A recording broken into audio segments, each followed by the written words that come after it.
Halos isang taon ka na wala, Serena. Ano nangyari? Hindi ba na-expel ka na sa school dahil sa nandaya ka sa exam? Tapos, ngayon bigla mo umuwi ka. May baby ka na pala. Paano nangyari? At sino ang tatay niyan? Hindi ko alam. Kung alam ko, di sana sinama ko siya dito.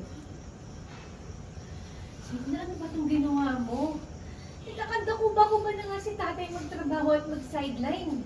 Ako tumigil ako sa pag-aaral para makatulong. Rumarakit ako, nagtitinda ako para ikaw ang makapagtapos sa pag-aaral. Tapos ito pa yung igaganti mo? Saan ba ako nagkulang sa'yo, Serena? Saan ako nagkamali? Alam mo, 17 anyos ka na. Parang tinapon mo na ang buhay mo! Oo na! Oo na, tinapon! Alam niyo, dapat hindi na ako nagpunta dito dahil puro sumbat lang na may aabutin ko dito. Dapat ikaw na lang yung namatay eh. Hindi si nanay na nagmamahal sa akin.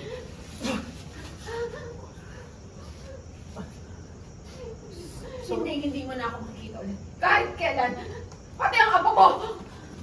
Sorry, Serena! Sorry!